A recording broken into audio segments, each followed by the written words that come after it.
क्या कभी ऐसा हुआ है कि जिस इंसान पर आपने आंख मूंद कर भरोसा किया, उसी ने आपको सबसे गहरा जख्म दिया हो?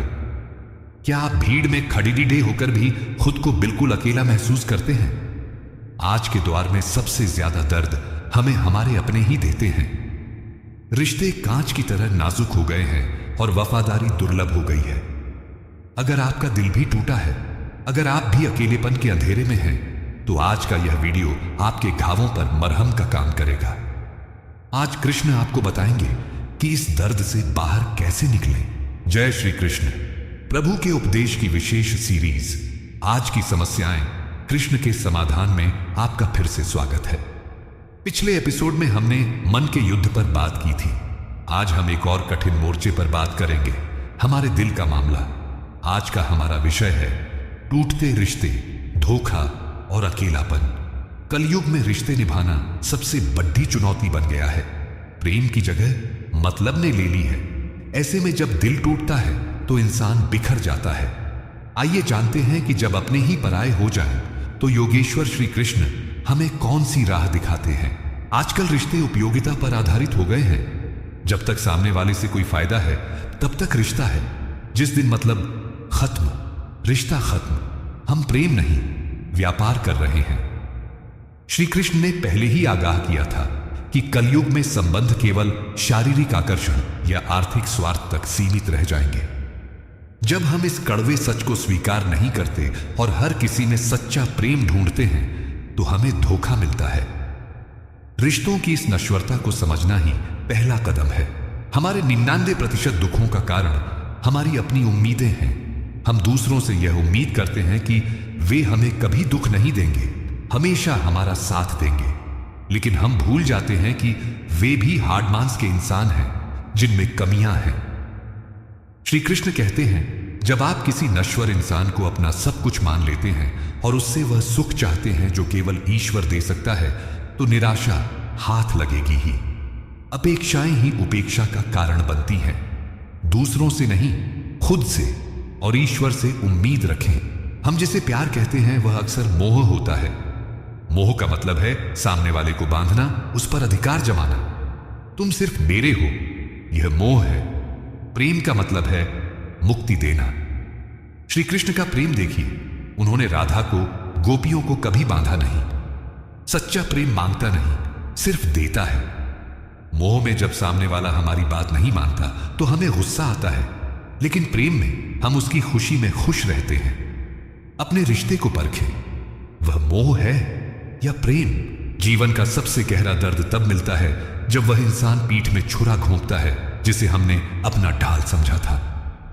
महाभारत में द्रौपदी का चीरहरण इसका सबसे बड़ा उदाहरण है। भरी सभा में उनके अपने पति भीष्म पितामह जैसे ज्ञानी और गुरु द्रोण सब चुपचाप तमाशा देखते रहे। जब अपनों ने मुंह फेर लिया, तब द्रौपदी ने दोनों हाथ उठाकर केवल कृष्ण को पुकारा। सीख यह है कि संकट के समय संसार के सारे सहारे टूट सकते हैं। केवल एक ईश्वर का सहारा ही अंतिम सत्य है। आज हमारे फोन में हजारों कॉन्टैक्ट्स हैं, सोशल मीडिया पर लाखों दोस्त हैं, फिर भी इंसान अंदर से बिल्कुल अकेला है। हम अपनी भावनाओं को साझा करने के लिए तरसते हैं। यह अकेलापन इसलिए है क्योंकि हमने बाहरी दुनिया से जुड़ने के चक्कर में खुद से रिश्ता तोड़ लिया है। हम दूसरों की वैलिडेशन के भूखे हैं। जब तक आप अपनी कंपनी एंजॉय करना नहीं सीखेंगे, तब तक आप भीड़ में भी अकेले रहेंगे। खालीपन बाहर नहीं, भीतर है। हमारी सबसे बड़ी भूल यह है कि हम अस्थायी चीजों में स्थायी सुख ढूंढ रहे हैं। यह संसार एक वेटिंग रूम की तरह है, जहां लोग आते जाते रहते हैं। कोई भी रिश्ता हमेशा के लिए नहीं है, यहां तक कि यह शरीर भी नहीं। श्री कृष्ण गीता में अर्जुन को समझाते हैं कि जो जन्म लेता है उसकी मृत्यु निश्चित है, और जो मिलता है उसका बिछड़ना निश्चित है। जब हम इस अनित्य संसार में नित्य सुख खोजते हैं, तो दुख अवश्य भावी हो जाता है। सत्य को स्वीकार करें। गीता में कृष्ण चेतावनी देते हैं, विषयों का चिंतन करने से उनमें आसक्ति होती है, आसक्ति से कामना पैदा होती है, और कामना पूरी न होने पर क्रोध आता है। जब हम किसी इंसान से बहुत ज्यादा जुड़ जाते हैं, तो हमारी बुद्धि काम करना बंद कर देती है। हम उसकी गलतियों को भी नजरअंदाज करते हैं और जब वह हमें छोड़ता है तो हम खुद को बर्बाद कर लेते हैं। प्रेम करें, परंतु इतनी आसक्ति न रखें कि वह आपकी शांति ही छीन ले। रिश्तों में दरार का एक बड़ा कारण अहंकार है। उसने मुझसे पहले माफी क्यों नहीं मांगी, मैं क्यों झुकूं, यह मैं रिश्तों को खा जाता है। जब दो लोगों के बीच अहंकार आ जाता है तो प्रेम के लिए जगह नहीं बचती। कृष्ण कहते हैं कि जो मान अपमान से ऊपर उठ चुका है वही स्थिर रह सकता है। कभी कभी रिश्ते बचाने के लिए थोड़ा झुकना भी पड़े तो कोई बुराई नहीं है। झुकता वही है जिसमें जान होती है। अकड़ तो मुर्दे की पहचान है। हम बिछड़ने को हमेशा नकारात्मक मानते हैं, लेकिन कृष्ण के जीवन में विरह का बहुत बड़ा स्थान है। राधा और गोपियों से उनका बिछड़ना एक शारीरिक दूरी थी, लेकिन आत्मिक रूप से वे और करीब आ गए। कभी कभी दूरी हमें यह एहसास दिलाने के लिए जरूरी होती है कि वह रिश्ता हमारे लिए कितना महत्वपूर्ण था, या कभी कभी यह बताने के लिए कि हम उस रिश्ते के बिना भी जी सकते हैं। विरह आपको परिपक्व बनाता है और आत्मा को शुद्ध करता है। अकेलापन एक नकारात्मक एहसास है जहां आपको लगता है कि कोई आपके साथ नहीं है, लेकिन एकांत एक शक्ति है जहां आप खुद के साथ खुश होते हैं। कृष्ण अक्सर एकांत में ध्यान करते थे। अपने अकेलेपन को एकांत में बदलना सीखें। इस समय का उपयोग खुद को जानने, अपनी हॉबीज को पूरा करने और ईश्वर से जुड़ने में करें। जब आप भीतर से भरे होते हैं तो आप किसी पर निर्भर नहीं रहते। एकांत आपकी सबसे बड़ी ताकत बन सकता है। हम दूसरों से प्रेम की भीख मांगते हैं क्योंकि हम खुद से प्रेम नहीं करते। अगर आप खुद अपनी इज्जत नहीं करेंगे तो दूसरा क्यों करेगा। श्री कृष्ण कहते हैं, आत्मा ही आत्मा का मित्र है और आत्मा ही आत्मा का शत्रु है। पहले खुद के अच्छे दोस्त बने। अपनी कमियों के साथ खुद को स्वीकार करें। जब आप खुद से प्यार से भरे होंगे तभी आप दूसरों को सच्चा प्यार दे पाएंगे। खाली कटोरे से आप किसी को क्या दे सकते हैं। पहले खुद को भरें। कई बार हम ऐसे रिश्तों में फंस जाते हैं जहां प्रेम तो नहीं बचा पर जिम्मेदारियां हैं। ऐसे में क्या करें। भावनाएं कहती हैं भाग जाओ, पर कर्तव्य कहता है रुको। श्री कृष्ण ने अर्जुन को भावनाओं में बहने से रोका और कर्तव्य का पाठ पढ़ाया। अगर कोई रिश्ता दुख दे रहा है लेकिन उसे निभाना आपका धर्म है, जैसे बूढ़े माता पिता या निर्भर बच्चे, तो उसे एक तपस्या समझकर निभाएं। भावनाओं को कर्तव्य के आड़े न आने दें। यह कठिन है पर यही धर्म है। लेकिन कर्तव्य का मतलब यह नहीं कि आप अत्याचार सहें।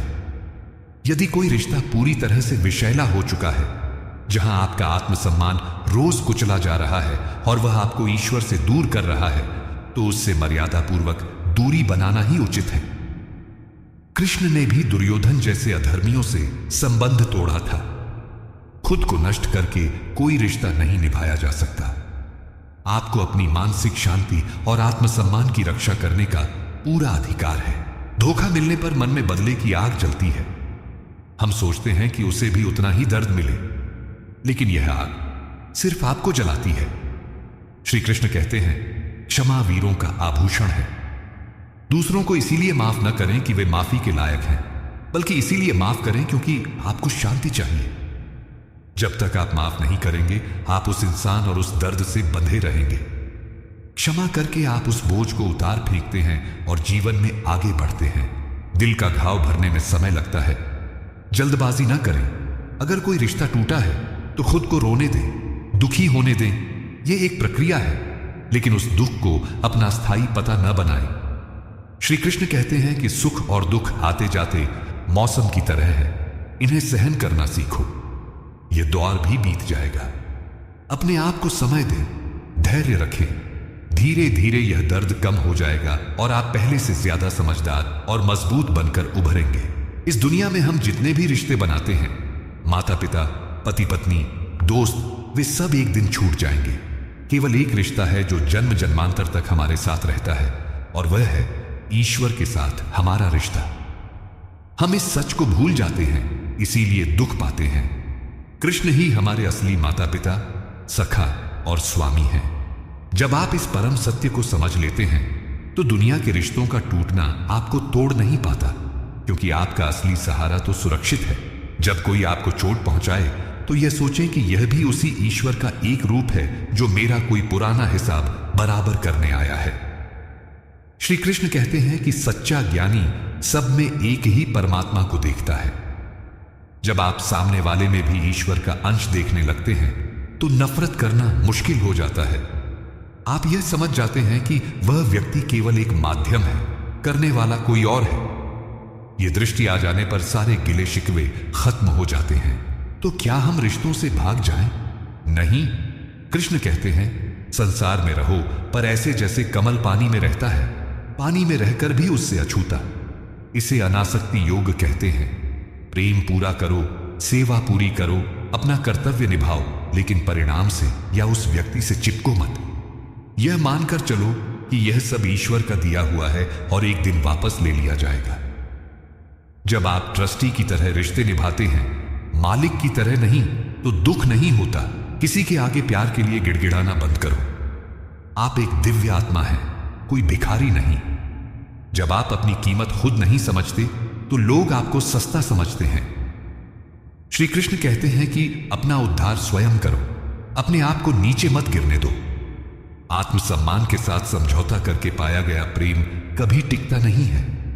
जो आपका है वह सम्मान के साथ आपके पास आएगा। जो गिरगिराने से मिले वह प्रेम नहीं, दया है।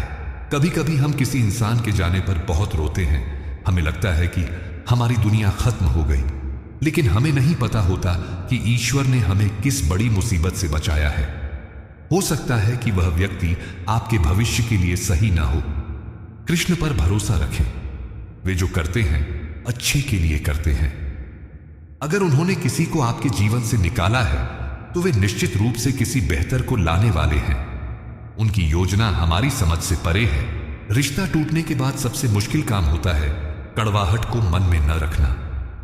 हम पुरानी बातों को याद करके खुद को पीड़ित महसूस करते हैं, लेकिन अतीत के मलबे पर भविष्य की इमारत नहीं बनाई जा सकती। जो हुआ उसे एक बुरा सपना समझकर भूल जाए। अपने दिल से नफरत का जहर निकाल फेंके। एक नई सुबह आपका इंतजार कर रही है। अपने अतीत के कैदी न बने, बल्कि अपने भविष्य के निर्माता बने। आगे बढ़े बिना किसी बोझ के। हम हमेशा सोचते हैं कि मुझे इस रिश्ते से क्या मिला। अपनी सोच बदलें। सोचें कि मैंने क्या दिया।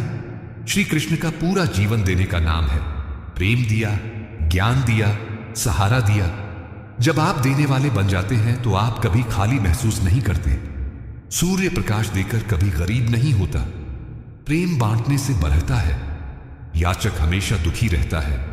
दाता हमेशा बादशाह की तरह जीता है। आजकल हम सोलमेट के कॉन्सेप्ट के पीछे पागल हैं। हमें लगता है कोई एक इंसान आएगा और हमें पूरा कर देगा। यह सबसे बड़ा भ्रम है।